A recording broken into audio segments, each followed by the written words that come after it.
just as most of you kind of settle back now, like I say, generally we're always going to start lying back just to keep it all the same and a familiarity to it. So when you lie back, you're lying back over some support over the spine. So it could be a bolster, could be a couple of blankets. I've got here, you can see, I use 2 blankets. I slightly stagger them, but bolster is fine. Good height for the head is important. So you want to feel that your head doesn't hang backwards. So the back of the head is just slightly lifted up, and that position of the head is quite important for pranayama. And when you lie back, you've always got a few minutes. I'm never going to rush. We never rush straight into this. The kind of settling part of it is important. So you've got time to lie back, observe your body on the bolster.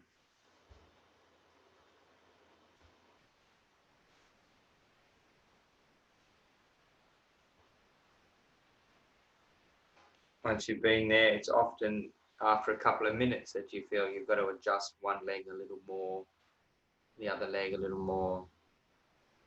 Feel the buttock flesh is kind of moving towards your heels. So it's important that you've got that sense of the buttock flesh moving kind of away from you. A couple of you just coming in now, just set yourself up. I'm just going through some of those basics of setting up.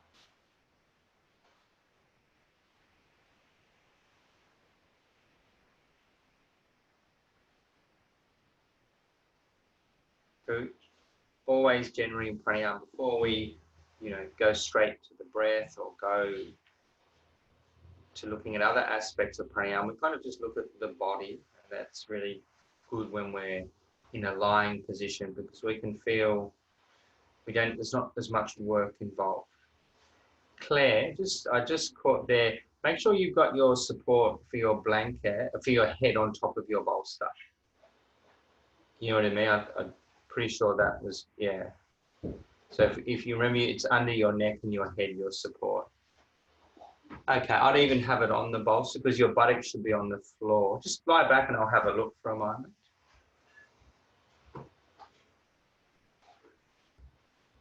Yeah, it should be like that. Your buttocks is on the floor and then your head rests on top. Because the head has to be, it's important the head is quite high up, almost. That's the highest point if you were looking kind of on a profile of someone in pranayama. The highest point would be the kind of, if you like, the middle of the forehead, top of the forehead.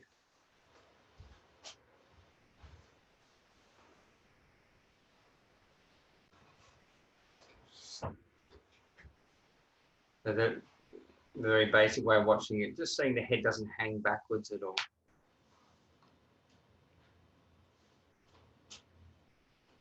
When you're on your bolster, you can then observe, are you tilting on one side? Sometimes you just need to adjust the legs to bring that evenness between both sides.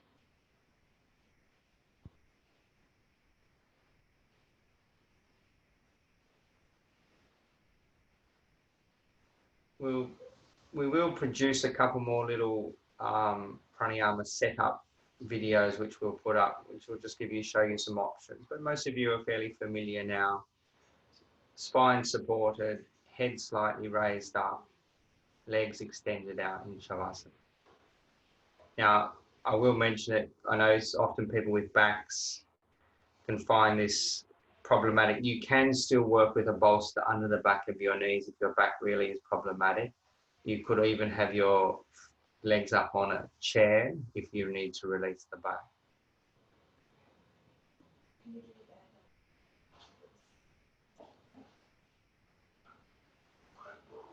Now begin to soften your feet and your hands. We're going to start right out at the furthest parts away from the center, the hands, the feet.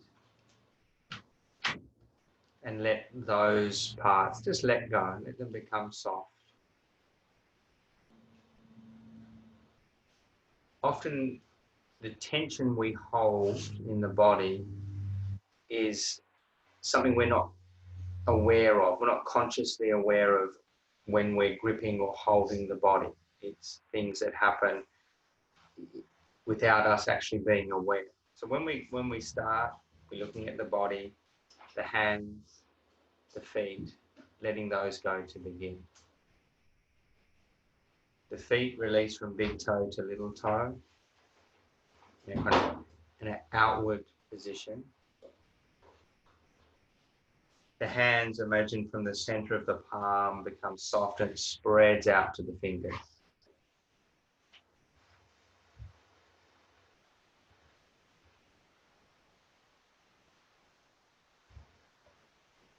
Let the legs become heavy. So a sense of kind of letting go. There's a lot of, I've talked about this recently, that kind of energy, the vata that sits in the legs. So that's again, a very unconscious energy that exists in the legs that we need to let go. We need that energy just to, at this stage, become passive. When the thighs release down, it allows your abdomen, your diaphragm to become a little more free, more quiet.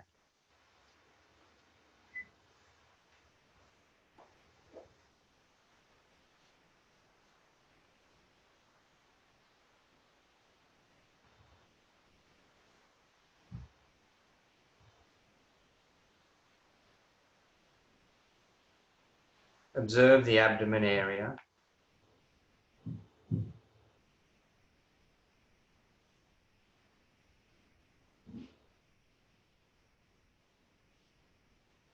Feel from the ribs out down to the hips at the side of the abdomen is quiet.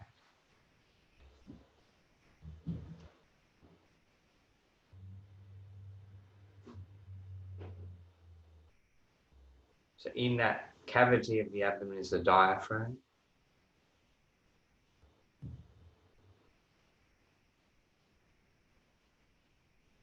We need the diaphragm to just soften a bit more, become wider, softer, to free up the breath. And because we've put support behind your chest, it means that your lungs have room inside. There's room in your chest because we put a bolster or blankets behind it. And what you need to start to do is that can be something I tell you and you can intellectually understand. But what needs to happen from a pranayama point of view is you really need to be able to experience that space. So there's a difference between understanding, you've been told, and that's like a knowledge that way, or a knowledge that is something you've experienced. You can actually sense not just the front ribs and the back ribs, but actually the space. Because the space is actually what's important. And we've done something by setting up in a certain way that would have created that space. I remember once Gita talking about learn to be in that space. As if you're sitting inside a chest and imagine like a large cave where it's dark. And you know there are walls there, but it's more the sense of space that you are aware of.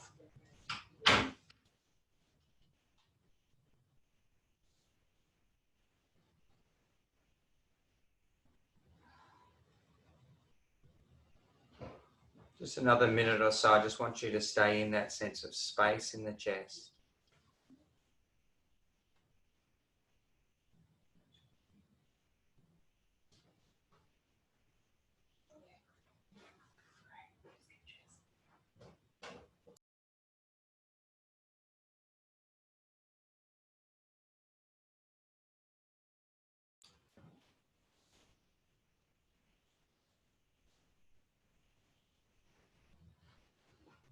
Now we're going to move to a bit more the head, the face, that area of the body. One of the really straightaway points to look at is the jaw. So again, another area where you'll tend to hold tension.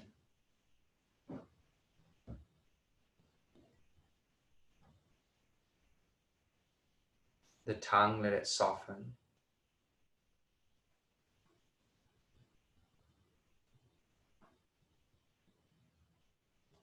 The eyes, let them quieten.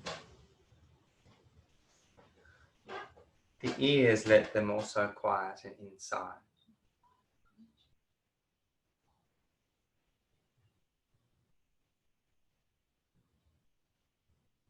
The skin on your face, soft.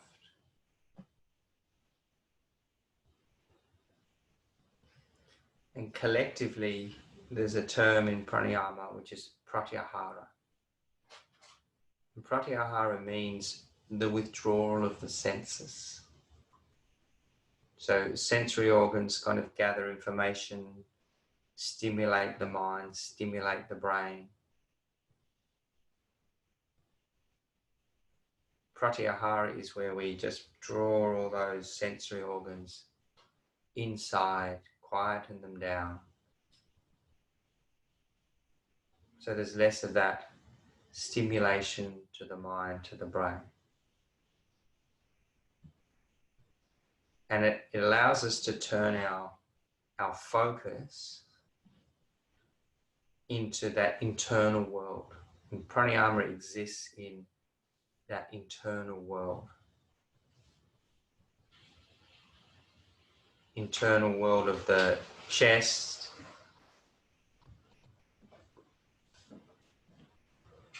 internal world of the breath, the internal world of let's call it the workings of the mind, the movements, the fluctuations.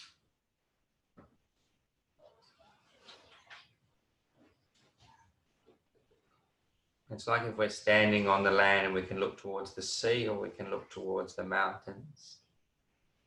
We kind of have to look one way to see either. We can't really be out in that internal world and also kind of be aware of what's going on inside. So we do have to be able to shift our focus. We can't be in both places. The sensory organs keep us connected to the outer world. The quietening of the sensory organs, pratyahara, allows us to look into that internal world.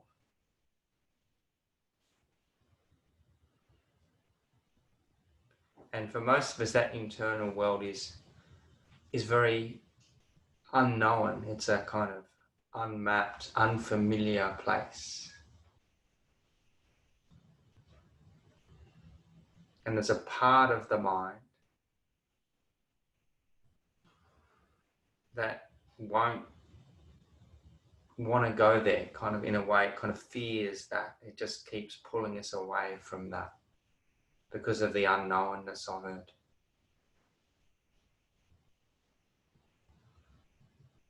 The part of the mind that's very busy and always jumping from thought to thought, what we would say, that ego part of the mind,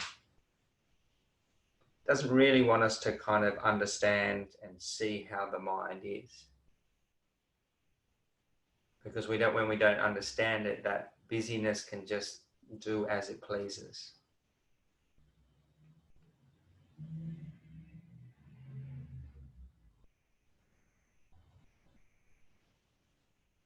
So this beginning where we kind of, if you like, shift from one place, from one view to another view, and we start to sit in that inner world of each of ours, the world of the breath, the world of the inner chest, the world of the mind.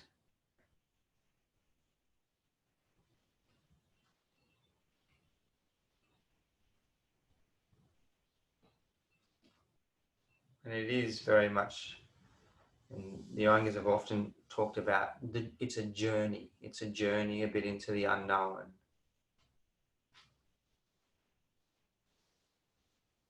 So it's a bit like we begin by just standing on the edge of it, becoming a little familiar.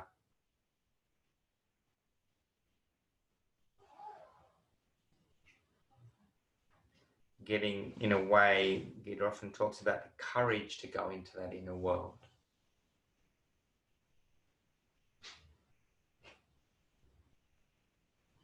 Sitting with the resistance of the mind that wants to kind of turn away from that inner journey.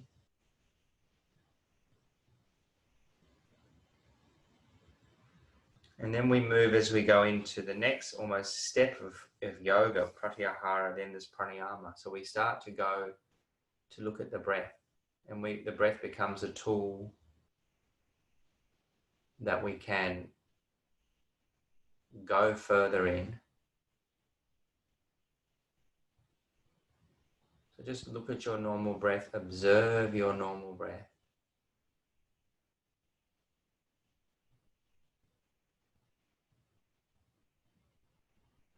Connect your mind now to just almost just be watching or connected to where the breath goes, where it doesn't, how it feels, what sound it makes. Doesn't matter which way you begin to connect to the breath.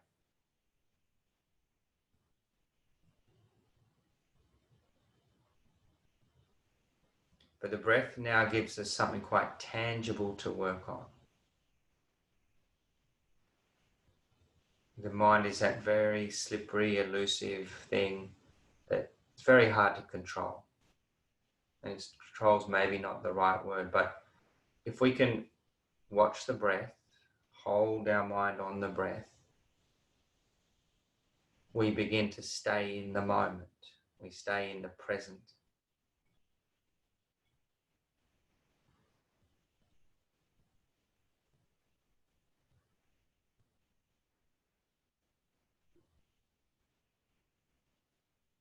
Just observing your normal breath, becoming familiar what your normal breath is like. Does your inhalation come more comfortably? Does your exhalation come more comfortably? If you were to compare 5 or 6 breaths in a row, do they remain fairly similar, or is there a kind of change of rhythm? So we begin the first stage of pranayama, the conscious breath. Conscious being that the mind is connected to the breath. As the mind connects, we are suddenly changing the breath. Gradually, slowly, but the breath will change.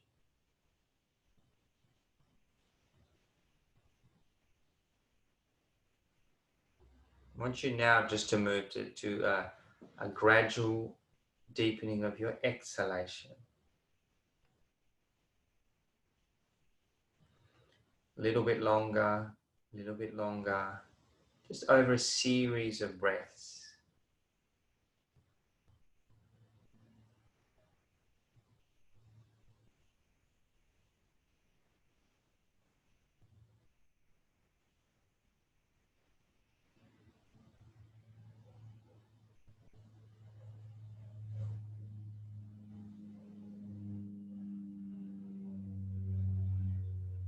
So just now slowly moving to deepening your exhalation. So your exhalation is consciously longer, deeper.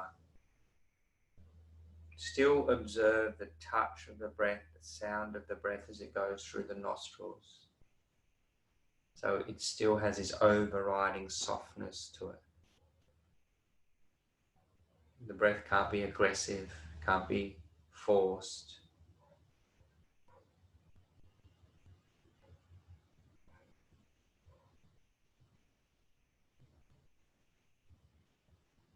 When you see, I was away on the weekend, there's a river that had a lot of water going through it on one day, and it was very strong and loud and hard, almost tearing at the bank in places. And by the next day, the water level had kind of dropped down. There was a very different kind of sound, very different energy, as the water moves through. So there's a kind of, we need to find how, even though slightly variation of paces makes a big difference to that whole energy of the breath. We need to find where it moves in a soft way, quiet way, steady way.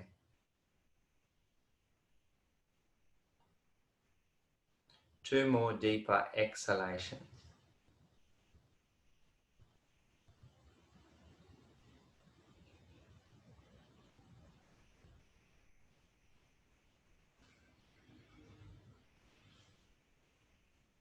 Now we're going to, when you finish that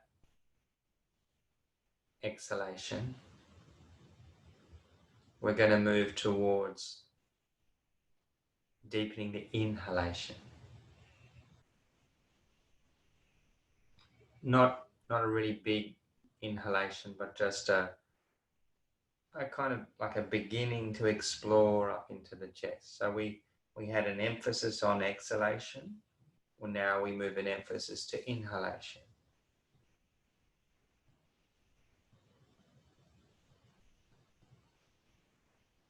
Don't be kind of over, let's say, greedy, trying to breathe in too much breath in one go.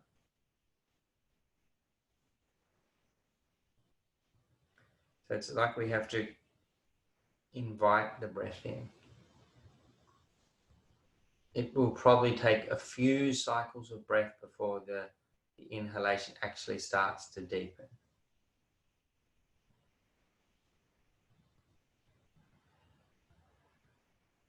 We talked a bit last week about how you kind of try and move the breath into the sides of the chest as well. So we looked a bit today at the whole cavity inside. So let your breath not only come up the middle, but start to spread into that full chamber of the chest. So the sides, the back of the chest.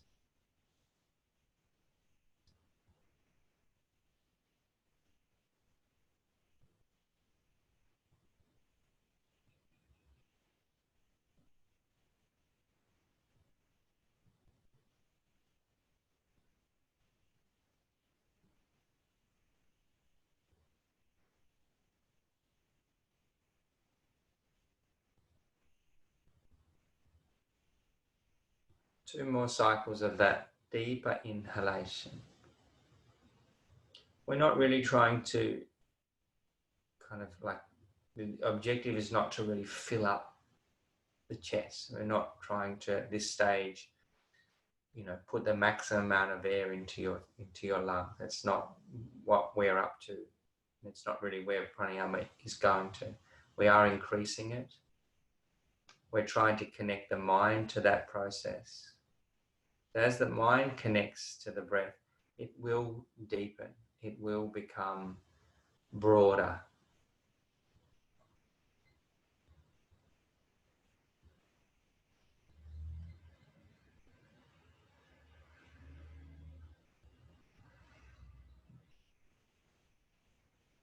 Just two more cycles of that deeper inhalation.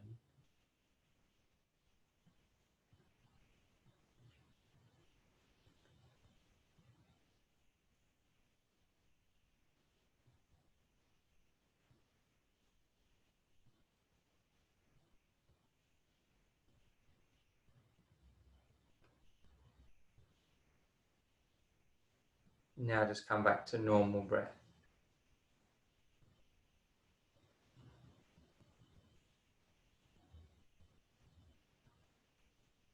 Now you may find, some of you who are quite new to pranayama, the mind's not really keeping with it at this stage.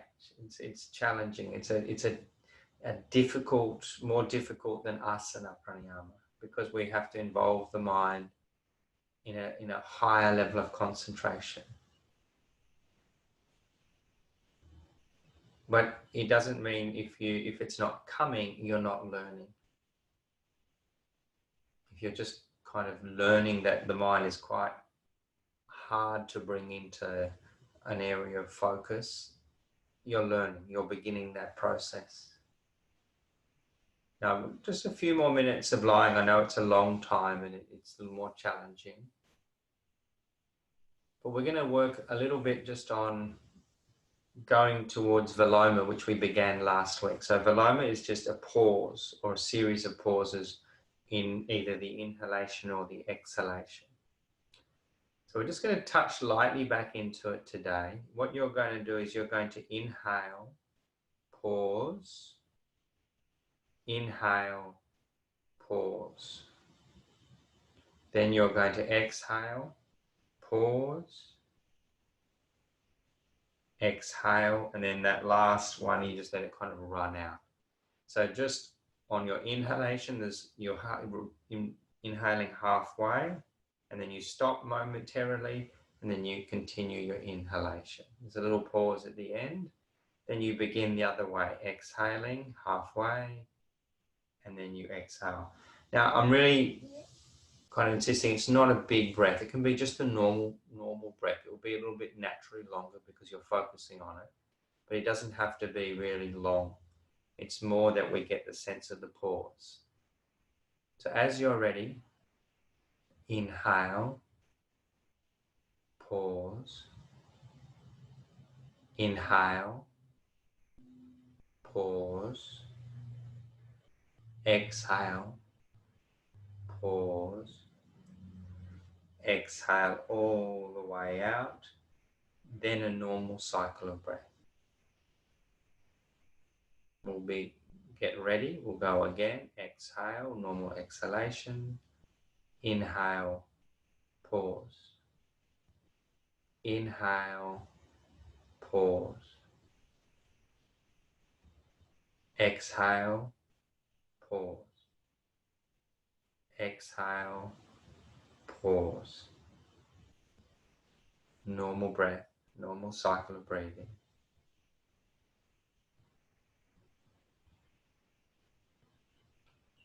As you're ready, exhale, inhale, pause, inhale, pause, exhale, pause, exhale all the way out. Normal breath. Inhale, pause, inhale, pause, exhale, pause, exhale. Normal breath. Exhale, inhale, pause, inhale, pause,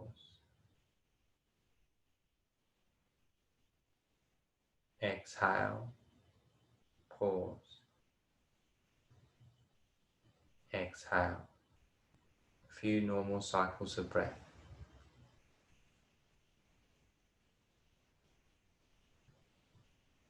Just a few cycles we're going to do. We're going to repeat the same again. I'll still guide you, but if you need to be a bit shorter, a bit longer,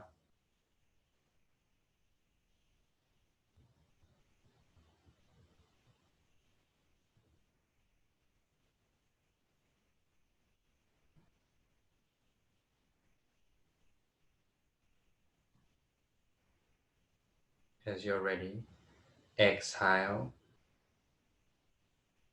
then inhale, pause, inhale, pause, exhale, pause, exhale, normal breath, exhale, inhale, pause, inhale, pause, exhale, pause, exhale, normal breath, exhale, Inhale, pause. Inhale, pause. Exhale, pause. Exhale.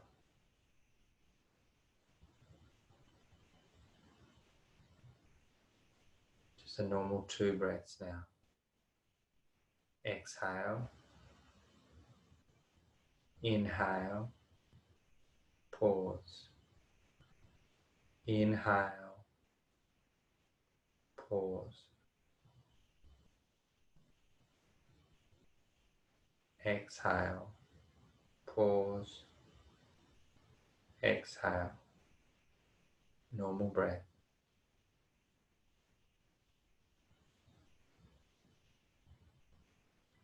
Inhale, pause. Inhale, pause. Exhale, pause.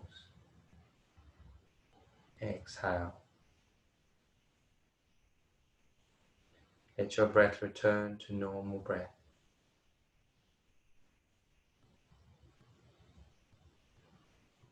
Soften the eyes, soften the face.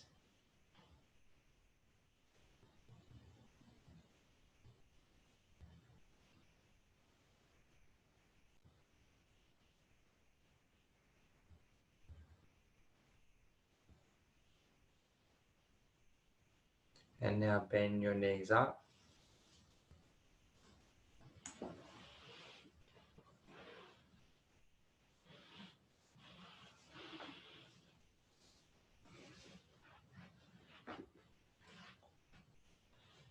Now, just looking kind of a bit around, just stay there a moment, knees bent, just looking around. A couple of people's setup's not quite there yet, and I can see where your back gets a bit kind of problematic. I'll definitely this week put up a couple of little tutorials around kind of setting up for the lying back part of it, because it does make a big difference if if we are staying there, which we do a fair amount of time. So have a look at those. A couple of you, if you still have questions, you can kind of ask me. Roll to the side, and we're going to come up to sitting.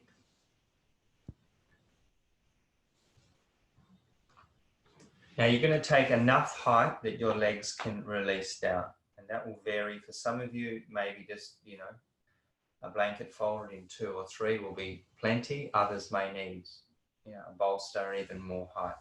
So we're sitting in cross leg. The feet are almost out towards the knees when we're sitting. So you could almost take the big toes and say they're kind of almost towards the knee. You start with your hands just on the thighs. Last week we looked at this turning action of the arms, and we'll come back a little bit to that in a moment. But the first thing is that your legs are able to go down. So if you just put your hands on your thighs, and you can feel if they've got an ability to kind of move towards the floor. So the thighs are down. If you can see, my feet are just about under the knees.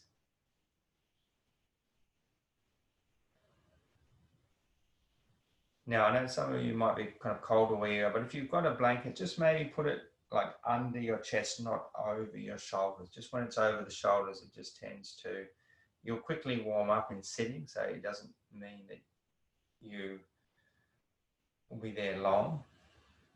Feeling cold, that is, you'll warm up quickly. Now we're putting the palms down just to lift the chest up a little bit. But we did work last week on turning the hands. We'll come back to that. Today, I just want to continue. Hands a little back from the knees, and push and roll yourself back. Just gently push the hands down so the fingers are a little back from the knees. And the elbows we looked at last week coming back almost towards the sides of the trunk. Now you shouldn't be leaning backwards. So as we lift the chest, I don't kind of just roll back. You have to imagine, often when we in pranayama, we'll come around behind you in sitting, put a knee just into your thoracic and kind of roll your shoulders back against that. Now at the moment, what we're working on is just being able to sit without moving, sit without kind of fiddling. So I guess you need to understand, you know, the position of the legs, the height under the buttocks. You have to get those basics there. And then we are working at the moment on just being still. Now there'll be disturbances that come up. You'll get suddenly something in the body that will distract the mind. And what I'm asking you a little bit at the moment is not to just immediately move or shift or distract yourself. Sit with it for a moment, sit with it as long as you can. Generally, it will pass. If it really needs to be addressed, it might mean you need to address or adjust something, that's fine. Let your eyes now close. And it's not long, it's probably less than 5 minutes, that I want you to try and be still, physically still.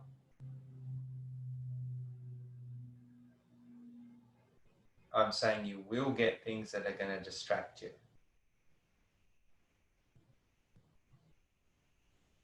But you're kind of learning to watch yourself and not react, maybe is a good way to say it.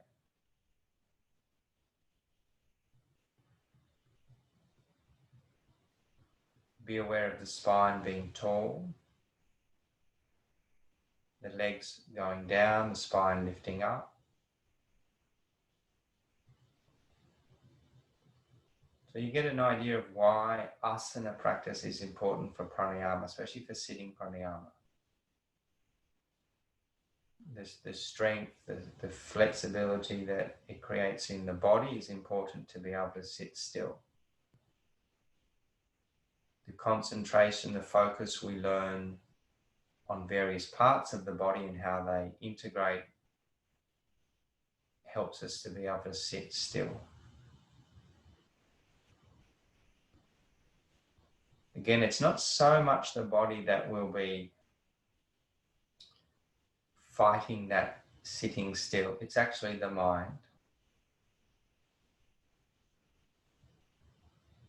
It'll be the mind that says, I need to scratch my face. It's the mind that says, I need to shift because my leg feels a bit sore.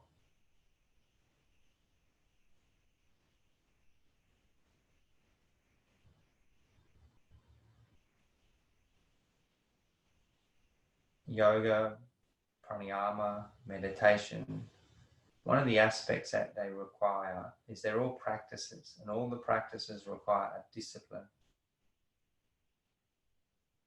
And the most that we are disciplining is the mind.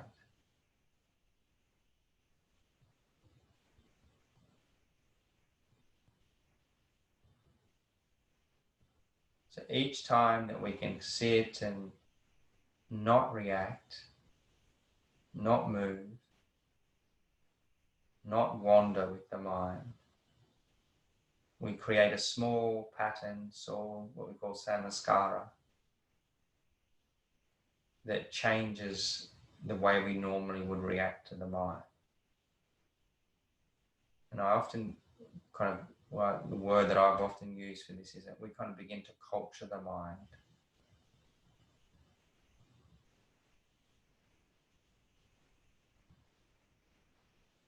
Towards that, if you like, yogic culture of mind, a more steady mind.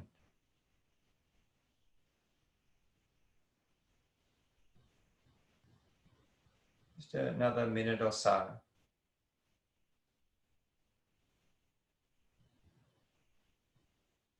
Now, keeping the head straight, not moving to take the head down yet, which we do later in pranayama. I want you to just observe your breath in your chest. Not deepening it, not lengthening it, but just observe where the breath touches, where it doesn't touch.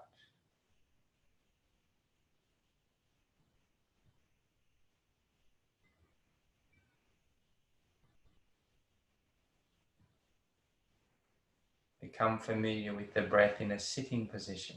We're becoming more familiar with the breath in a lying position.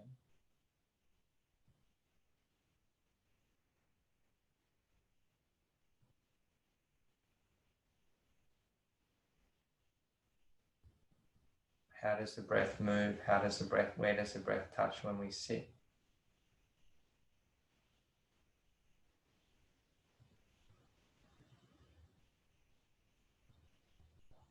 Try and hold the mind in the center.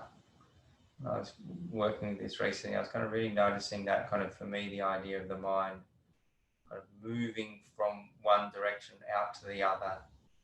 And occasionally it sits still in the middle. So yes, it will move left, right, front, back, up, down.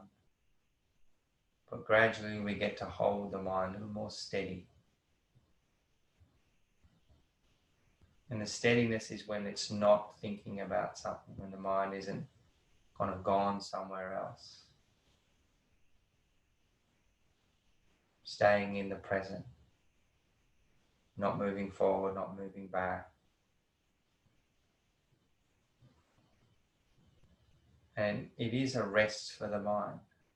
It's hard, it's challenging in the beginning. But when you get the taste of it, when you feel it, notice it, experience it, it's actually where the mind rests.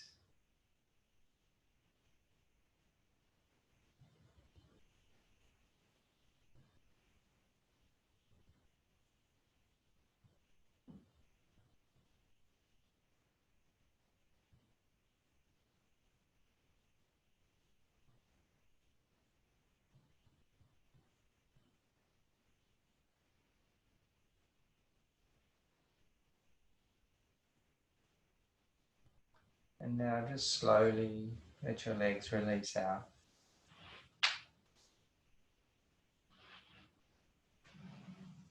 Now we're going to go just to lie for a few minutes, just to kind of let go of everything in a Shavasana. If you do need a bolster under the back of your knees to release the back, take that. Just a couple of minutes, just nice to finish in that neutral state.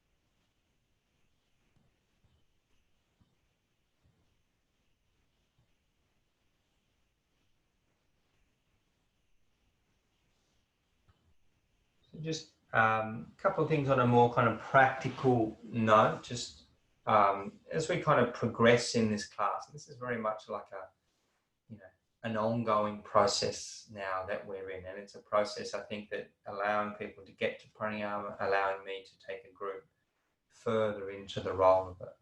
So some of the things for you that you probably need to be aware of in your own preparation, and this is the time to consider some of those things.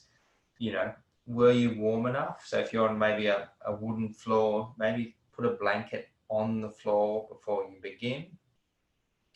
A couple of you maybe today, that the setup behind the spine, Hugh looked a little not maybe great, Claire also. We'll put up a little tutorial this week, so if you can, just keep your eye out for that. So how we set up is important. So it's good to think now about maybe what extra equipment I maybe needed, be kind of prepared for that if you weren't warm enough. Also, we are in the middle of winter at the moment, so just be set up for those things. It does make a big difference if we have all the things we need, and then it's a bit like we can just focus on the pranayama. So the last thing now, Shavasana, just allowing yourself to let go. We're not even really watching the breath anymore. We're not watching anything. Shavasana is just this neutral, empty state that we finish at.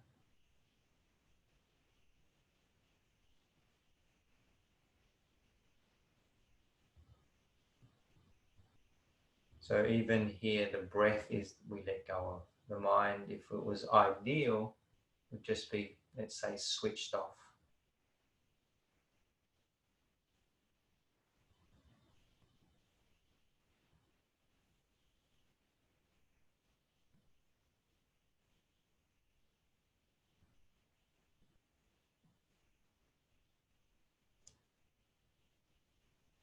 And in the Iyengar's words, pranayama practice is challenging. It's an advanced practice in yoga terms. Requires lots of patience. It requires lots of perseverance. Just kind of, it takes time of regularly turning up for it to really reveal itself.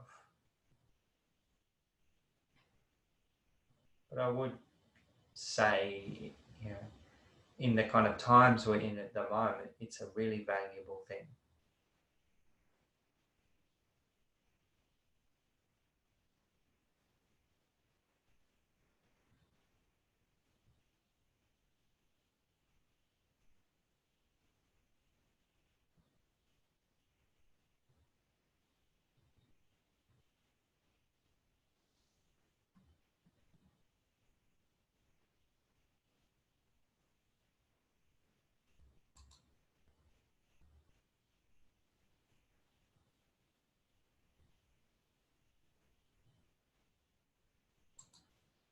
Now we're going to finish there. Just bend your knees up.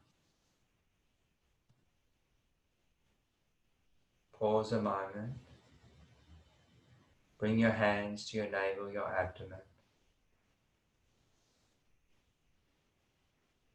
Slowly let your eyes open.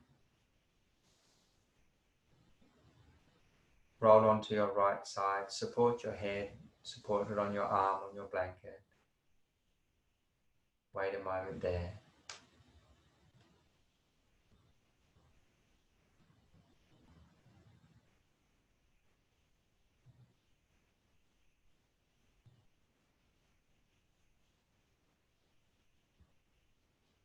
And then as you're ready, just push off your left hand, come up. Thank you, everyone. Enjoy. Nice day ahead.